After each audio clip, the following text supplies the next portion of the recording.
Salut à tous, on se retrouve aujourd'hui pour une toute nouvelle vidéo. Aujourd'hui, ça sera un unboxing d'une figurine que je viens de recevoir. Il s'agit du Magicien des Ténèbres que vous voyez juste devant vous. Donc c'est la version, c'est une version faite par F4F. Qui est exclusif au site, donc on a la Purple Edition, il est aussi dans une couleur un petit peu plus foncée, et en plus, ce qu'il y avait d'exclusif au site, c'est qu'il y a une fonction de LED, qui est exactement sur son bâton, Magicien des Ténèbres, qui est vraiment hyper stylisé, donc voilà, franchement très très content, donc exclusif au site. Il y a aussi une version régulière, donc là vous les avez, vous voyez, donc il y a cette couleur là, qui est un petit peu plus foncée. Et après on a les deux autres versions en mode beaucoup plus grosse avec un socle qui s'allume, enfin, il y a vraiment beaucoup plus de détails, mais qui est aussi vachement plus cher.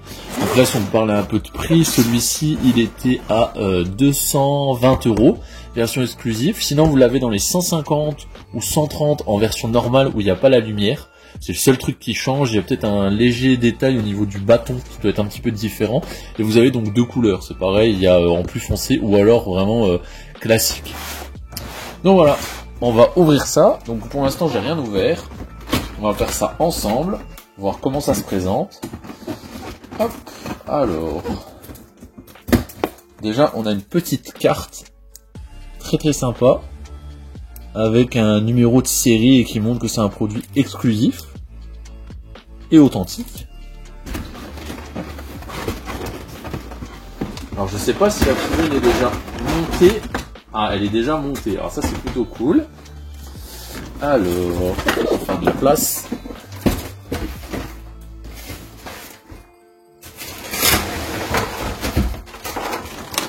Voilà comment elle se présente, donc déjà montée.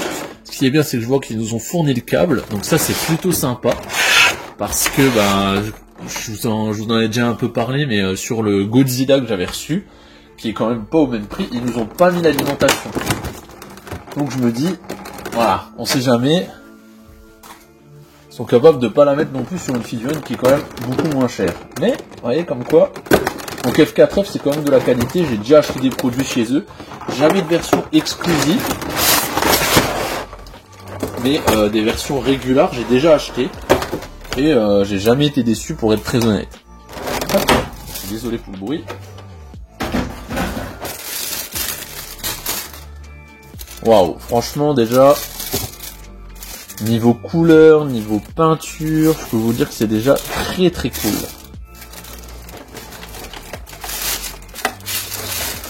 Donc elle est déjà entièrement montée, ça c'est super. Alors. Fais attention parce que c'est quand même assez fragile.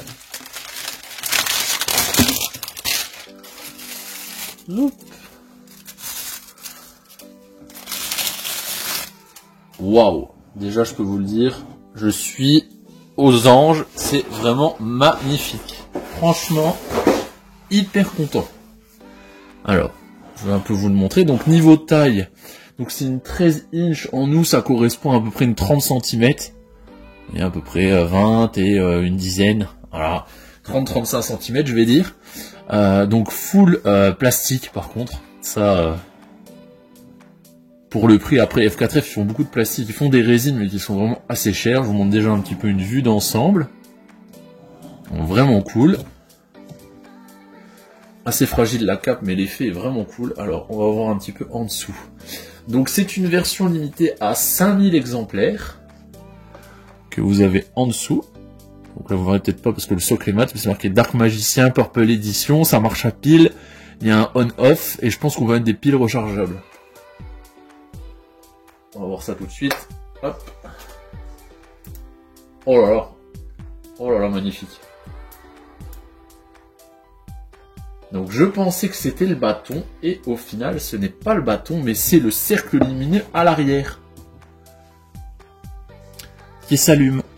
Et je pensais que le bâton s'allume, alors c'est peut-être sur une autre version, parce que c'est vrai que c'est un peu le bordel sur F4F, parce qu'ils ont tellement de versions, on s'y perd assez facilement, on sait plus qui a quoi. Alors honnêtement, donc il y a d'abord ce mode lumineux où c'est tout le cercle qui tourne, et on a un autre mode lumineux. Hop. Où c'est en continu. Alors je préfère l'autre, j'avoue que l'autre est beaucoup plus stylé. Donc en fait c'est le cercle d'invocation pour ceux qui connaissent pas, donc voilà en général c'est comme ça que ça marche. Il y a un cercle d'invocation et le personnage sort de la carte. Donc voilà en général c'est comme ça. Et là en plus on a les effets de lumière, qui va aussi un petit peu sur tout ce qui est la fumée de l'invocation. Alors franchement c'est vraiment très très qualitatif. Très très joli, je regrette absolument pas. Même sur les jambes, donc vous voyez on a vraiment les effets qui sont là. Le visage qui est vraiment aussi très très réussi. Je vais un peu vous avancer pour que vous voyez un petit peu mieux. Hop.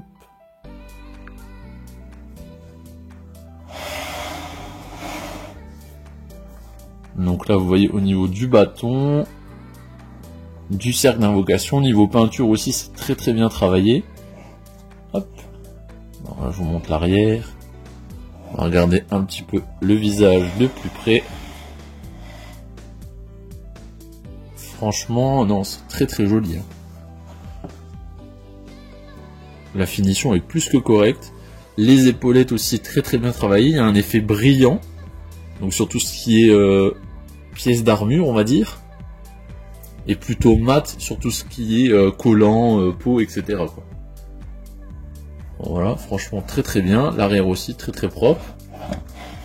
Après on va regarder un peu la base. Donc la base, vous voyez, il y a aussi au niveau des jambes, donc il y a un travail donc, de surfaçage par le dessus avec un effet plus brillant. Là aussi ça ne bave pas, c'est propre, c'est très très bien fait. Le socle, vous voyez, qui est un petit peu rocailleux, alors ça passe encore. On sent que c'est plastique, mais dans l'ensemble ça passe bien avec des petits effets de cailloux. C'est aussi pas mal. La fumée très très jolie, tout cet effet de fumée qui est quand même assez bien travaillé. Avec l'arrière aussi, du rocher. Et le socle, je vous en ai pas parlé, mais le socle donc avec tous les hiéroglyphes. Donc c'est aussi franchement très très bien. Et en plus de ça, vous voyez, je tourne. Donc il y a une espèce de base qui permet en fait de le tourner. Donc ça c'est vraiment très très très intéressant. Et là vous avez la petite prise si vous voulez le mettre du coup en filaire avec des piles rechargeables. Donc non, franchement ça c'est hyper sympa. Honnêtement, je regrette absolument pas. Je vous remontre une petite vue d'ensemble. Hop. Alors, franchement, pour le prix, donc F4F, c'est la première fois que je commande sur leur site. J'avais peur d'un petit risque de douane, mais ils ont une option où, justement, on a une pré-taxe de douane qui est déjà payée, et du coup, on n'est pas emmerdé. Ce qui est bien aussi, c'est qu'on peut cumuler des points sur leur site, pour avoir des réductions sur les futures ventes et les futurs objets qui nous intéressent. Ça, c'est super intéressant aussi. Et les ports sont un petit peu chers, c'est vrai que, je crois que c'était dans les 30 ou 40 euros. Pour au final une figurine qui n'est pas si énorme que ça, dans un carton pas si gros non plus. C'est envoyé par la poste en plus, donc c'est pas un transporteur X ou Y, donc c'est juste par la poste. Mais non, honnêtement, je suis vraiment agréablement surpris. Peut-être avoir les différences avec une régular. Donc je pense que l'anneau déjà ne s'allume pas, ça c'est certain. Et donc il y a peut-être le bâton qui s'allume sur les régulars et pas l'anneau. Je sais plus exactement c'est quoi la diff. Donc à voir. Je vous en dirai peut-être plus si j'ai l'info. Ouais non. C'est pas précisé en tout cas sur les autres. C'est pas précisé à l'arrière sur les autres qui sont exclusifs à F4F. Mais les versions régulares, peut-être il n'y a que le bâton, je sais pas. En tout cas, franchement, la lumière, je la remets un petit coup parce que honnêtement, ça fait tout son charme. Et je trouve ça archi stylé. Je vais vous remettre le deuxième mode qui tourne. Alors, franchement. Et c'est assez puissant. Un niveau LED, honnêtement, c'est très très qualitatif. C'est très très qualitatif, pardon. Donc niveau puissance, ça flash quand même pas mal. On sent que c'est jaune, vraiment comme les hiéroglyphes, vraiment cette typographie qui est aussi très très bien respectée. Avec les lettres qui sont incorporées, donc vous les voyez. Hein. Là on a une petite LED à l'intérieur, sinon après c'est dans les lettres. Là c'est la seule qui ressort par le fait. Une là, une là. Et non, franchement très très réussi pour moi. Hein. Donc voilà, en tout cas, si ça vous intéresse, il y a les versions régulières qui sont disponibles assez facilement chez Micromania. J'en ai déjà vu chez Auchan aussi, il y en a plusieurs. Et sinon, sur le site de F4F, je pense qu'il doit encore rester. Donc moi, il y avait 5000 pièces, donc vous voyez, c'est quand même des gros tirages. Donc je pense que vous pourrez encore en trouver assez facilement. Petite info, ils n'ont pas sorti que le Magicien des Ténèbres, ils ont déjà fait le Dragon Blanc aux yeux bleus que vous avez vu en début de la vidéo avec plusieurs versions aussi. Et là, ils ont annoncé la Magicienne des Ténèbres avec plusieurs versions aussi. Donc je pense qu'ils vont nous faire une gamme assez énorme avec du genre tous les monstres les plus charismatiques de Yu-Gi-Oh! Donc je pense que ça peut être vraiment très intéressant. Et je pense que je vais craquer pour déjà une bonne partie de la gamme. Déjà, je pense que le Dragon Blanc aux yeux bleus, dans cette version éclairée, je vais la prendre. Et la Magicienne des Ténèbres, quand elle sortira, je pense que je vais la prendre aussi. Donc voilà, franchement, très content de l'objet. Je ne regrette absolument pas mon achat. J'espère que cet unboxing vous aura plu. Je vous dis à la prochaine. Allez, salut!